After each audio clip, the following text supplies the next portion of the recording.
it's inevitable. We're not going to be able to avoid the AI that's coming through. And it'll be interesting to see how the technology evolves, how the workforce adapts to it, and how we as business owners want to take kind of this almost a moral high ground. How do we lead by example?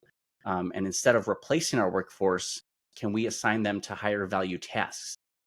Absolutely. I think the AI will challenge all industries to skill up in what they're doing, because if you're not skilling up, you're going to be left behind. And this happened, and it didn't matter whether it was AI. I mean, I watched this documentary on New York and the history of New York.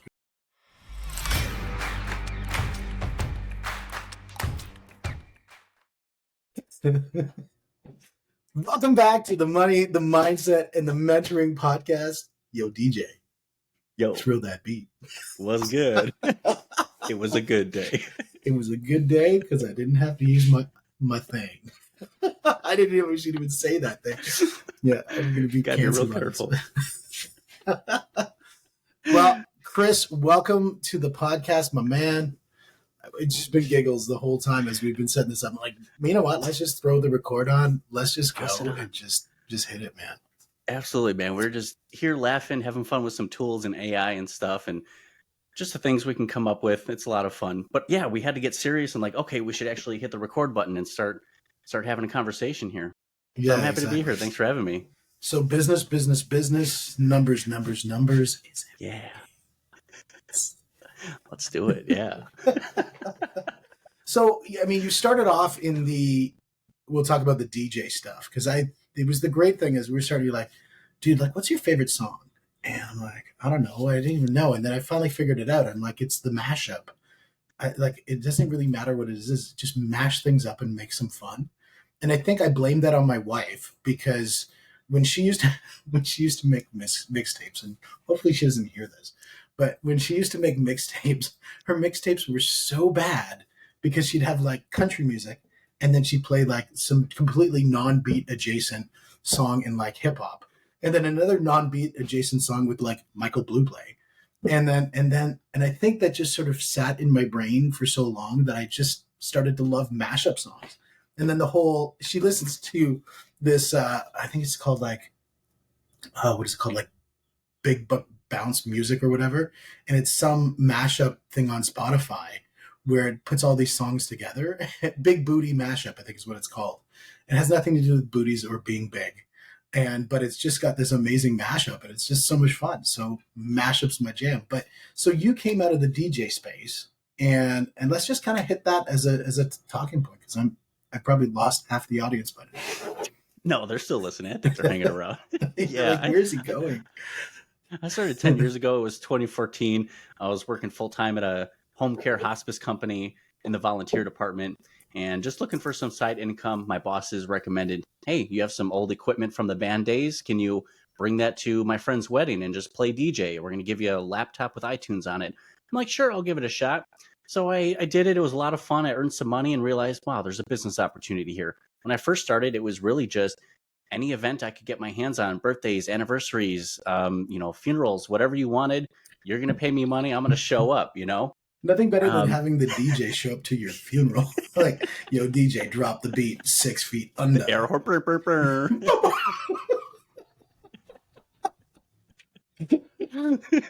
And so starting off, I was doing everything I could just to get some income, some side income. Built a website, did all those fun things that you have to do when you're an entrepreneur, wearing all the hats. And after a while, I started to realize weddings, those are the highest paid gigs. Those seem to be just the right fit. Relatively easy once you kind of understand the structure and everything that goes into it.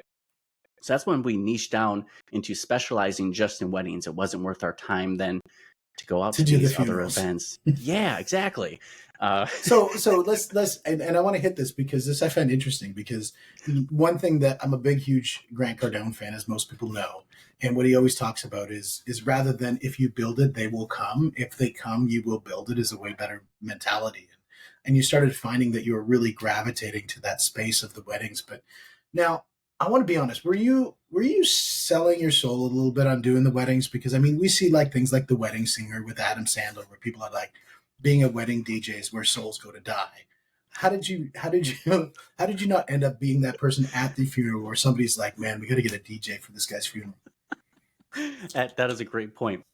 For me, I think a lot of people who are passionate about a certain subject or thing that they do, they really like that thing, and it would hurt them to lose that creative outlet. So for DJs, it might be, we really love doing clubs, or I really love doing mashups, or I do streaming, and that's all I want to do. They can't have that creative outlet at a wedding. It's completely different.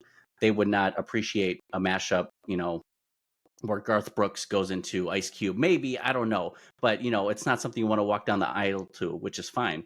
But it's something that you mentioned, I think, is really important, is just if there's demand for it, then build that thing. So you want to demonstrate proof of concept first, see if there's a demand, and then build the system based on exactly what they're looking for. So that way you're not spending this time trying to guess what it is that the market might want, or is there a demand for this, or how would I build this?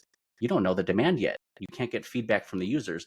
So what you described is a perfect scenario where you kind of want to gauge interest, figure it out, what it is that they're looking for, what problems are you trying to solve, and then you can build that, because you've already demonstrated the proof of concept. You have the market ready to go, and suddenly when you're ready to launch, now you have a list of 1 to 500 people that are already pre-warmed to your system and idea, and that's a much better launching point. Oh, absolutely. It's better to launch when people are hanging around than going, I'm launching, and you're like, okay, crickets are my guests today. That's not a good feeling when you're trying to drum up hype, and here I am Unless as a you're pest professional control. hype man. Unless you're Yeah. pest control, and you're like, man, they're all here. Sweet. Endless money here. It absolutely Endless is. money. There was one guy I talked to who went to one city once where it actually rained crickets or something from the sky. Wow. And it was like if you ever had a pest control business, it was like that was the mecca. And he showed up for this conference, and they're all in this hotel room. They're everywhere, and then it was just it's the idea that when you start a business, you want to be the hot dog stand when there's nobody for miles, or you want to be and everybody's hungry because they just came out of the big game, or they're just going to the big game. And rather than, I'm selling hot dogs in the middle of a free buffet, and here, guys, buy my stuff. And it just, you got to go where the need is, and then just amplify. Mm-hmm. Absolutely. Yeah, I completely agree. Sense. Now, so you're in the DJ space, and where we connected was talking about, you've got the marketing business and that sort of thing. How did that kind of transpire? How did you go from, I'm now a DJ, I'm Adam Sandler, you got the girl in the end or whatever, and your credits are rolling, and you're saying, I'm not going to make a sequel, I'm going to go start a marketing company. Absolutely. Yeah. Seems like quite a transition. I actually realized while I was trying to build the DJ business, you need to be really good at sales and marketing in order to be profitable. So I learned everything I could from YouTube University, reading books and podcasts and implementing it. I realized that I actually enjoy marketing a lot, and I really wanted to focus my attention on how do I get even better at marketing. So there's this crazy opportunity with a scholarship program with our local community college. I was able to go back and get my degree in marketing for the low price of $0.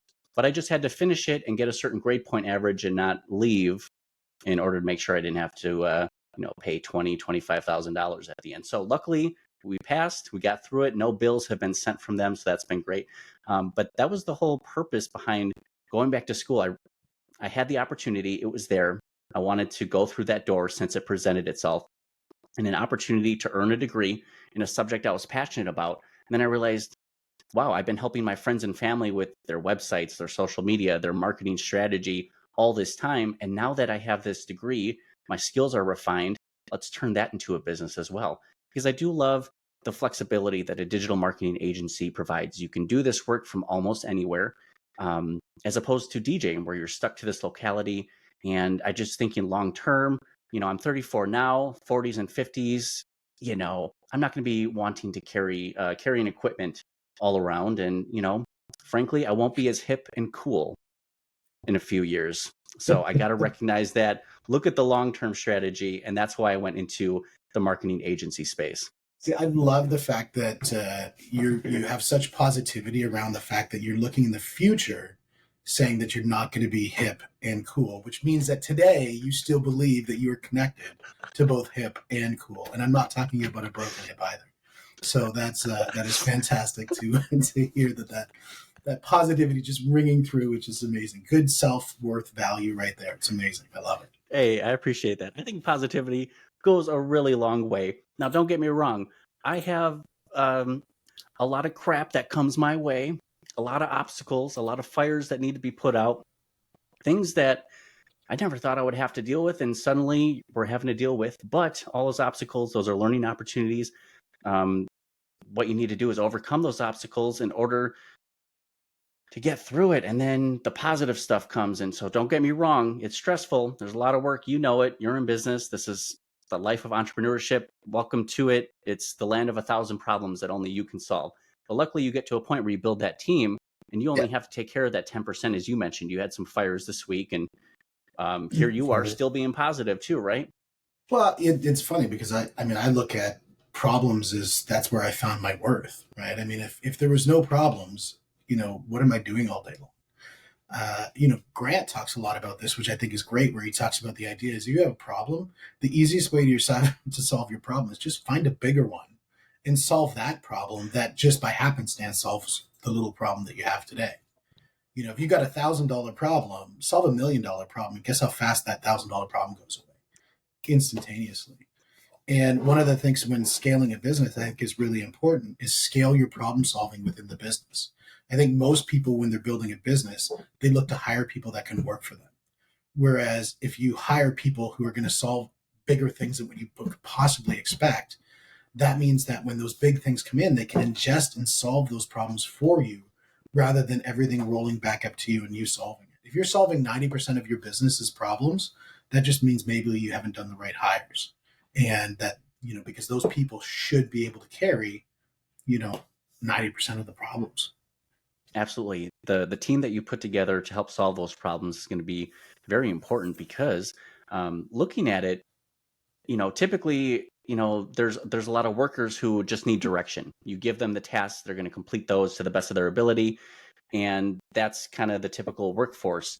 It's a really great feeling we can get someone who is an expert in a field or can give you direction and advice based on certain scenarios. And you say, wow, I'm so glad I hired someone like you to solve this specific problem because that's something I didn't know personally.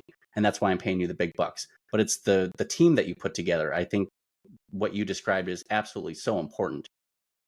Yeah, 100%. And it's interesting because I think a lot of the idea of proper delegation is being challenged in the workforce today because of the ingestion of AI into this space. Because the people who are really succeeding at using AI today are typically the people who are really good at delegating. The people who want to own the task rather than own the result and the task. The people who prefer to own the task are seeing AI as a huge threat. Whereas the people who want to put that task aside and say, I own the result and let somebody else take that task are really succeeding using AI today. Absolutely. That is a great way to put it. It's those who are only producing that end result. They're scared of what AI is going to be replacing for them. Don't get me wrong. Like AI is going to be, changing the landscape of the workforce. It already has. But again, for those who like to use AI and delegate, it's such an incredible tool. It's just like another piece of software where we can now get a better end result, more results in a smaller amount of time by just typing in a prompt or creating a system that just generates this content.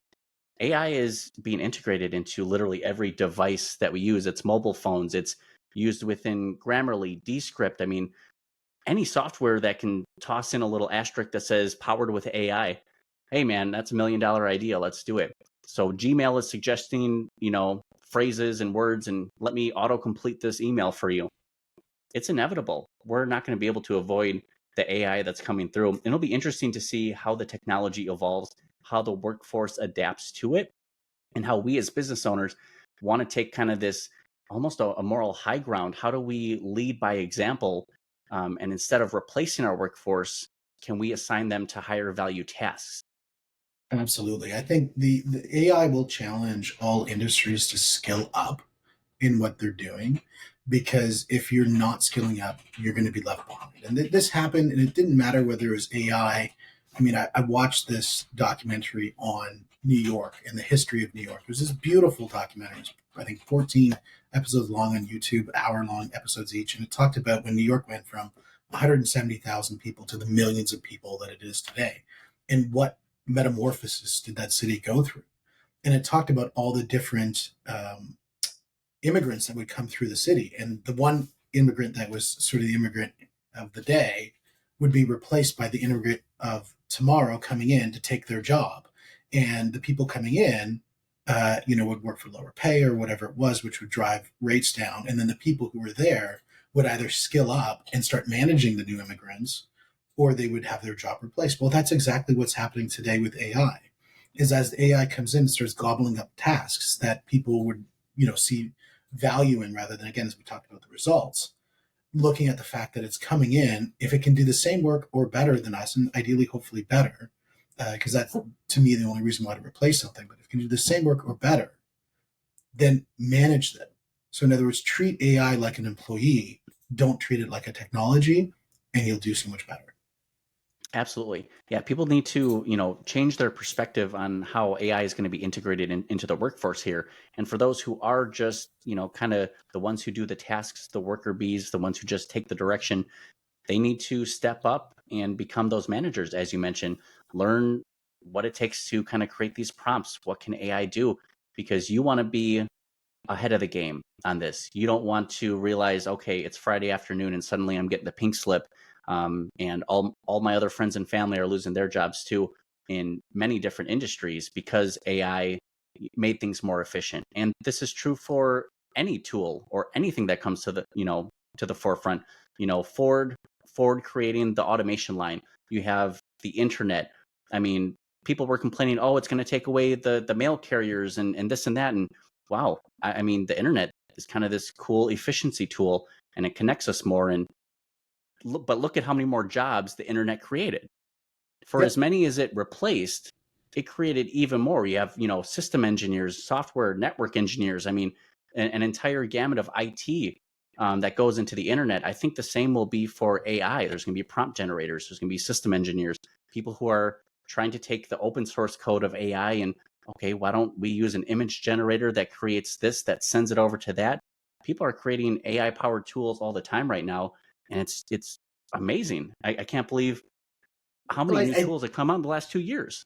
I think as long as the LLM doesn't get politically skewed or otherwise, and there's certainly a risk around that, and we've seen that on some tools that came out where they have an agenda, but and I think that I think we're going to see other large language models come out where they're going to say maybe you need an alternative, and if you if you identify with this agenda, take this LLM. If you identify with this agenda, take this LLM. And we're going to see some of that. But, there's so much that's being done with the existing ones. I talked to this one fellow. What they did is they were able to use AI to democratize the process of peer reviews, in the sense that a lot of times what they felt is peer reviews were being done based on who knows who, rather than on who knows what. And so because AI doesn't care who you are, it cares what you say.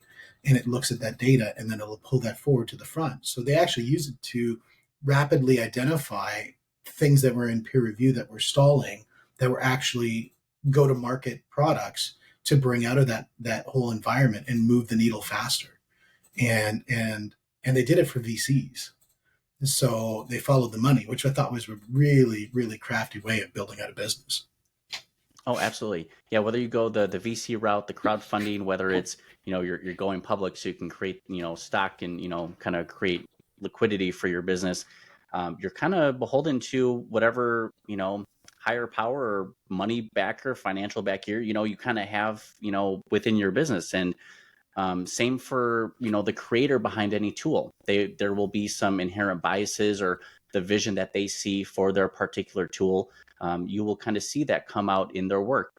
Ideally, we would have a perfect world where instead of siloing, left, right, young versus old, rich versus poor, we could all have a tool that could be objective, that could speak truth, that could be factual.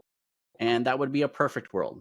But of course, we do have to work with just the outside factors, other influences that are kind of, the creators behind the certain tools and software that we're using. It'll be a, kind of an interesting scenario going forward to see what's what's created with AI and what bias it may have or may not have.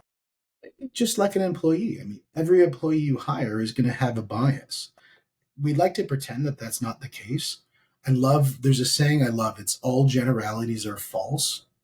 And that in itself, if it's true, means that generalities are false. So if it's false, then is it true? And so to me, I look at that with AI and with people. I mean, we can pretend all we want.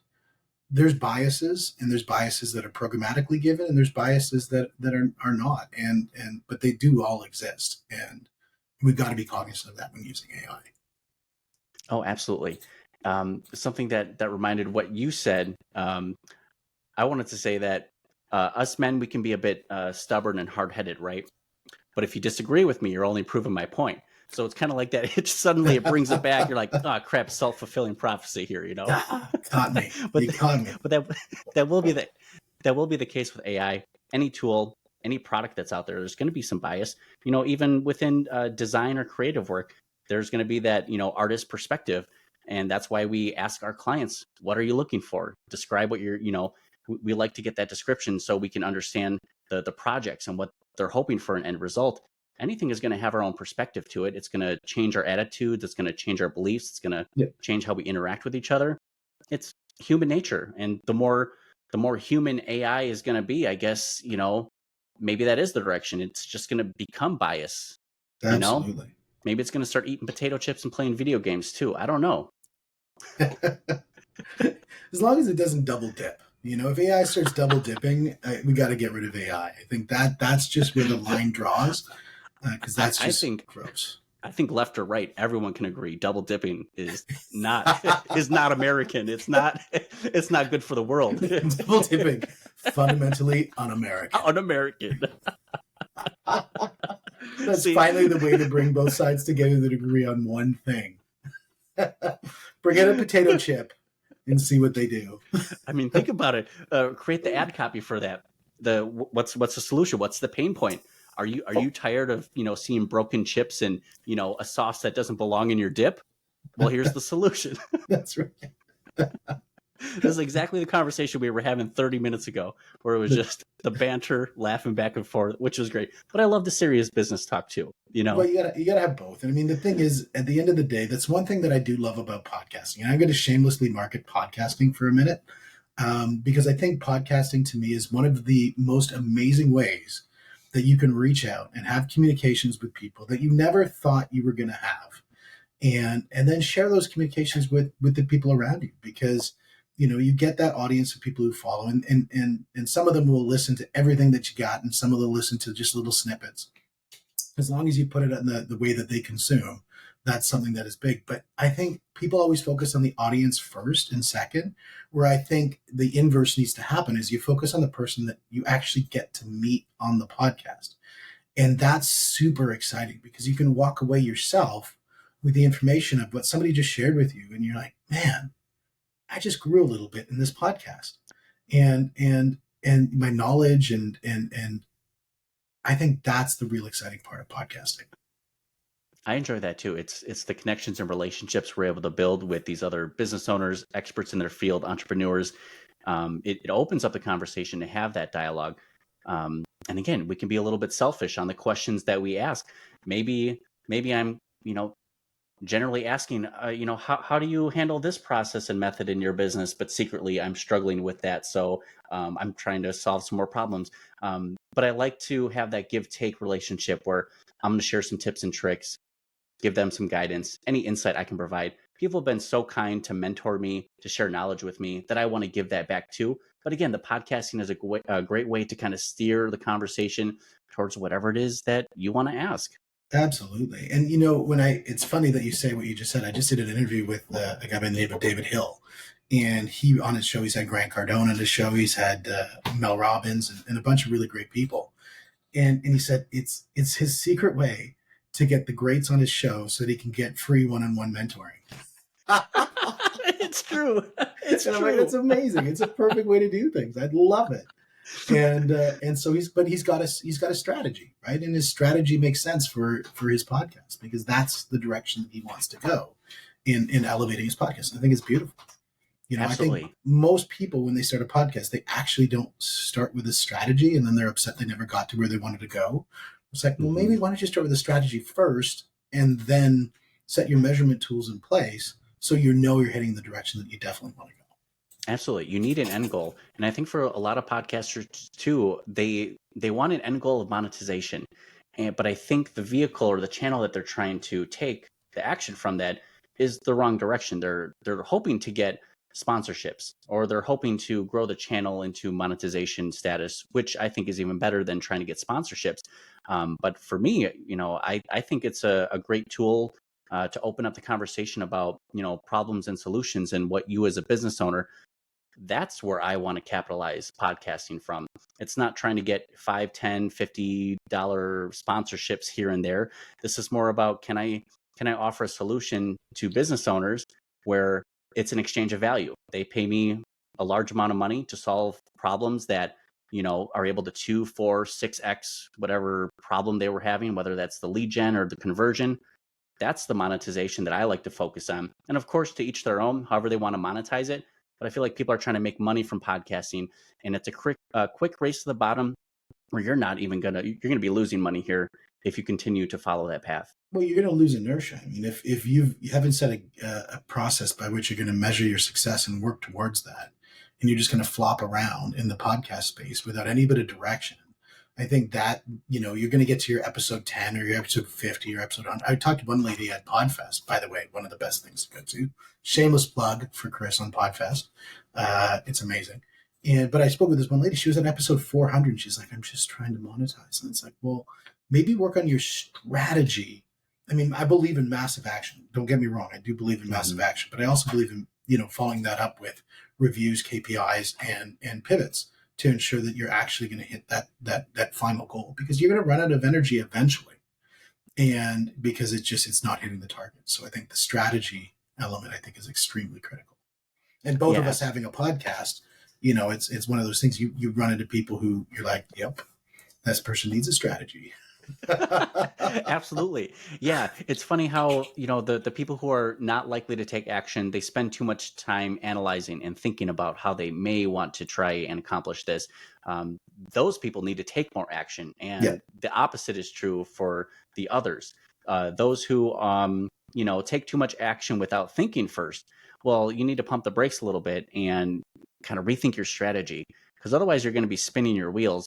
And I would hope at some point within your business, don't get me wrong, there's going to be obstacles that you want to overcome and just continue towards your end goal, but also have a stop loss point where you realize, okay, at how many episodes do I reach? And if it's not profitable or I can't monetize, at what point do I pivot? When do I say, this isn't the right strategy for me? I need to switch things up. Yeah, and that's a hard point to say. I mean, I ran a business for a long time that it would be successful, then it run into financial challenges. It'd be successful, it was in construction space, run into financial challenges. And then I pivoted into becoming a real estate agent. And it was a hard pivot. Like it was a massive pivot. And people are like, oh, you gave up on that company. No, I didn't give up in being an entrepreneur. I just changed the channel in which I was being an entrepreneur. So it was a pivot. It wasn't a quitting. And I think people really understand the difference between pivoting and quitting, because you can be stuck on stupid for a really long time and banging your head against the wall saying, this hurts, but you're just going to keep on doing it. Sometimes just pull the nail out, stop banging your head against the wall and pivot in the right way. And usually it takes an outside force to get you there. Absolutely. Yeah. An outside perspective is always welcome. Kind of get that feedback. Someone mentioned to me, it's the difference between your passion and your purpose. So it's one is going to be, kind of the end result. Or for me, it's like, I love helping people have a good time, feel good about themselves. And the vehicle in which I accomplish that, one is going to be the wedding DJ. Obviously that, provides its own value, but also in the marketing side, so it's like you can have the one purpose and your passions can change, or you can do a little bit of both. But again, both are actually me helping people. And that's what I enjoy the most. Sometimes that takes a pivot. And again, you didn't give up. This is strictly a pivot. People will go in and out of entrepreneurship. They need to go back to full-time work to support their family, save up some income so they can try their next big idea. This is, the beauty and life of entrepreneurship. It is just ever changing, ever evolving. We don't know when the next success or loss is going to come in, but we just have to deal with it and try to keep a positive attitude as we get through those problems, because the negativity will eat you alive. Absolutely. I think Keeping that mindset entrepreneurship right. is not a business endeavor, it's a mindset. And I think that's something for people to really dive in on is think your entrepreneurial mindset, whether you're working in somebody else's business as an entrepreneur or whether you're working in your own business as an entrepreneur, the mindset is exactly the same. Mm-hmm. Absolutely. Yeah. We Beautiful. need to spread some more positivity around. Absolutely. Well, the best way to do that is with making a mashup of some really sweet music and sweet advice as we chat about business and that sort of thing. So we started off talking about what my favorite song was, and that's really what is your favorite song?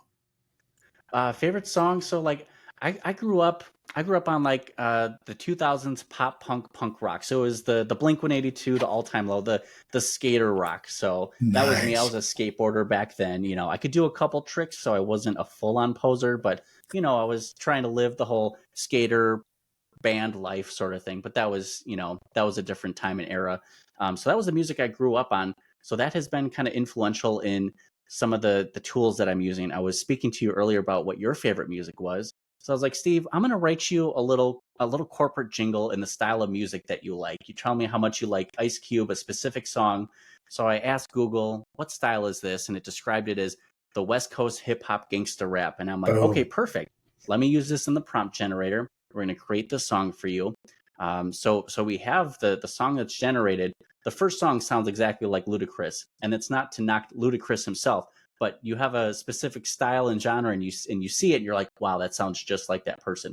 The tools that we're using, both fun and productive for us, and it was just a cool. I'm using it as a cool icebreaker for a lot of the contacts that I'm working. So it's either within the opening message as an icebreaker, or if the conversation goes stale, I can ask them what their favorite music is.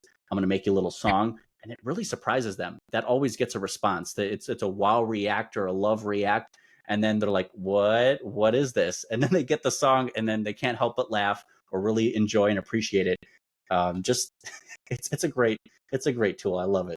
That's amazing. Well, I'm sure people will look you up to find out that tool because you've probably got a lot of people's thoughts on that of like, ooh, what can I make? And how can I harass somebody with it? Because that's just so much fun. And nothing better than poking at somebody to make your day. And so that's amazing. That's amazing. And so for people to find you, because, one of the things I think, when you meet great people, you want them to get found. And I know you've got your podcast. Let's talk about your podcast, the Brainwork Framework podcast, right?